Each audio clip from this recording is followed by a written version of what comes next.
40대의 금융자산 10억. 저는 30대 초반까지만 해도 벤츠 할부금 갚으면서 월급이 스쳐가는 통장을 구경하던 평범한 직장인이었습니다. 근데 지금은 2, 3년 안에 은퇴를 앞두고 있어요. 오늘은 저희가 실제로 겪은 과정들을 가감없이 얘기해 볼게요. 혹시 지금 이런 생각하고 계신 분 계신가요?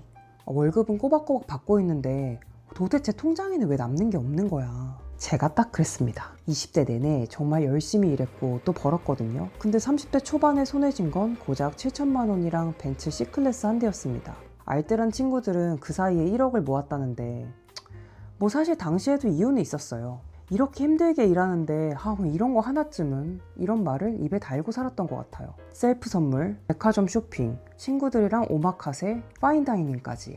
그 돈이 얼마나 쌓였을지 지금 생각하면 좀 아깝기는 한데요. 똘똘한 친구들은 1억을 모았네, 2억을 모았네 할 때였는데 제 수중에 남았던 건 차 한 대밖에 없었던 거죠. 그러다가 30대가 되고 나니까 하나둘 부동산에 관심을 가지는 친구들이 생기더라고요. 마포에 아파트를 샀다는 친구도 있었고 재개발하는 지역 입주권을 산 친구도 있었어요. 와, 다들 돈 많이 모아서 집도 사고 하는구나. 완전 남의 얘기인 줄만 알았죠. 근데 어느 날 남자친구가 그러는 거예요. 집은 네 돈으로 사는 게 아니야.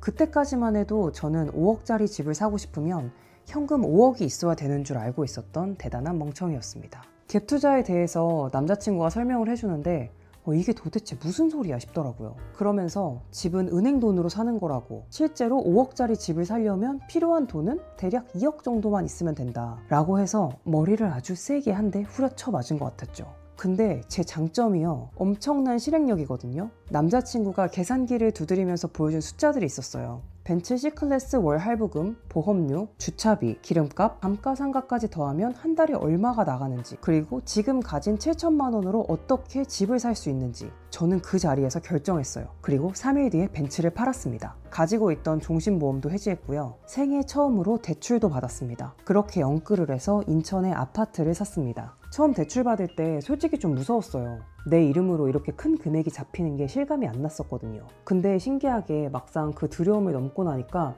또 마음이 한결 가벼워지더라고요. 이게 다들 말하던 레버리지구나 하는 게 처음으로 체감이 된 거죠. 그 아파트를 3년 정도 보유했고요. 그 사이에 전국적으로 부동산이 많이 올랐고 고맙게도 제 아파트도 같이 올라줬죠. 팔고 나서 세금 제하고 손에 쥔 금액이 제 2년치 연봉 정도였습니다. 솔직히 좀 황당했어요. 그냥 갖고 있었을 뿐인데 돈이 이렇게나 많이 생긴다고?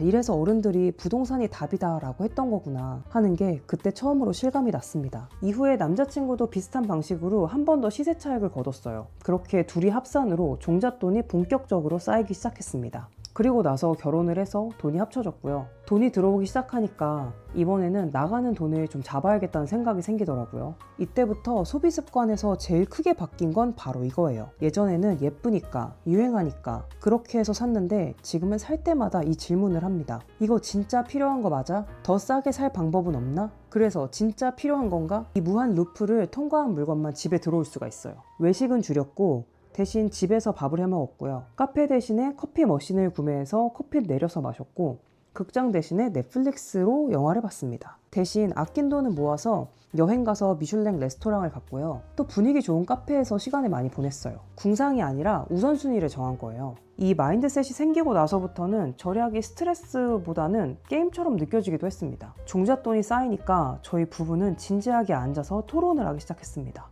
앞으로 이 돈을 도대체 어디에 넣을 것인가? 서울에 아파트를 살까? 이것도 엄청 많이 고민을 했었거든요. 근데 또 너무 큰 돈을 깔고 앉아서 비나이다 하면서 오르기만을 기다려야 되고, 또 여기서 서울에 아파트를 살려면 대출을 연끌해서 해야 되거든요. 월급 받으면서 또 300만 원씩 나가는 대출금을 보고 있으면 아파트가 3, 4억이 올랐다고 한들 당장 통장이 되는 내 계좌를 보면 막 기쁠 것 같지가 않았어요. 대출도 정부 기조에 따라서 계속 정책이 바뀌어서 스트레스인 부분도 있었고요. 또 내가 급하게 500만 원, 1000만 원이 필요하다고 해서 아파트 현관이나 화장실 하나만 떼서 팔 수는 없잖아요. 한번 팔려고 하면 부동산에 내놓고 또 누군가가 보러 와야 되고 세금도 있고 그 과정이 여러모로 좀 복잡하다는 생각이 들더라고요. 하지만 주식은 달랐어요. 결정적인 이유는 딱 두 가지였습니다. 첫 번째, 기동성입니다. 사고 싶을 때 버튼 하나, 팔고 싶을 때도 버튼 하나. 두 번째, 분할 매도. 은퇴 후에도 생활비가 필요하면 그 달에 필요한 만큼만 팔면 돼요. 통째로 다 팔고 다시 굴릴 곳을 고민할 필요가 없어요. 이게 파이어족한테는 되게 중요한 포인트 같아요. 현재 포트폴리오는 미국 주식 중심이고요. 24년 9월부터는 삼성전자도 담기 시작했어요. 아무리 생각해도 이 가격은 너무 싼 것 같았었거든요. 머리로는 더 사 하는데 국장에서 하도 좋았던 기억이 없어서 손가락이 막 매수로 가지가 않는 거예요. 그래서 63,200원부터 사기 시작해서 떨어질 때마다 조금씩 추매해서 사다 보니까 평당가 56,500원에 5천만 원 정도를 샀고, 중간에 주가가 좀 많이 올랐다고 생각해서 일부 매도를 했어요. 현재는 매입 금액이 약 3,400만 원, 평가금은 약 1억 1,500만 원, 수익률은 240%입니다. 중간에 팔아 제낀 거 너무 아깝네요. 또 절세를 위해서 연금저축에는 매년 600만 원, IRP에는 300만 원씩 꽉꽉 채우고 ISA 계좌도 활용하고 있습니다. 다들 종잣돈 1억을 모으라고 얘기를 하잖아요. 맞아요. 근데 왜 그 말이 나왔는지 숫자로 보면 더 무섭습니다. 연봉 8천만 원 버는 사람이 70% 약 월 375만 원을 저축하고 연 7% 수익이 나는 투자를 한다고 가정을 한번 해볼게요. 빵원에서 1억 모을 때까지 2년 2개월이 걸립니다. 피눈물 나는 구간이죠. 순전히 몸을 갈아 넣는 시간입니다. 5억에서 6억이 될 때까지는요, 1년 7개월이에요. 5억이 연간 3,500만 원을 스스로 벌기 시작하거든요. 그럼 10억에서 11억은요, 이때는 1년 2개월까지 단축이 됩니다. 이제 자산이 버는 돈이 제 월급보다 많아지는 거예요. 그럼 14억에서 15억은 10개월, 이제 1년도 안 걸리게 되는 거죠. 빵원일 때의 1년과 10억일 때의 1년은 아예 다른 시간이에요. 저희가 그 가속 구간에 진입하려고 그렇게 악착같이 모았던 거고, 지금은 그 구간을 실제로 살고 있습니다. 목표는 15억. 지금의 속도라면 아마 2-3년 안에는 도달할 수 있을 것 같아요. 저희가 파이어를 꿈꾸면서 소비를 통제하고 종잣돈에 미쳤던 이유, 이제 아시겠나요?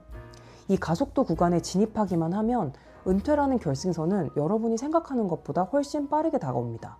여기서 정말 중요한 포인트, 이 모든 과정에서 저희 부부는 큰 갈등이 없었습니다. 다행히 남편도 저와 같은 위기감을 느꼈고 같은 목표를 설정해서 함께 뛰어줬거든요. 파이어로 가는 길에 가장 큰 자산은 종목이 아니라 서로 믿어주는 배우자라는 팀워크라는 걸 뼈저리게 느낍니다. 이제 저희 부부의 목표는 명확합니다. 15억 이상을 모아서 완벽하게 은퇴하는 것. 30대 초반의 저희처럼 지금 일에만 파묻혀서 미래를 잊고 계신 분이 계시다면 오늘 이 영상이 작은 번쩍하는 계기가 되었으면 좋겠어요. 저희도 특별한 사람이 아니에요. 그냥 어느 날 종이 한 장 보고 벤츠를 팔아버린 평범한 직장인 부부입니다. 15억까지 함께 가실 분들 구독과 좋아요 눌러주세요. 그럼 오늘도 자유롭고 편안한 하루 되시길 바랍니다.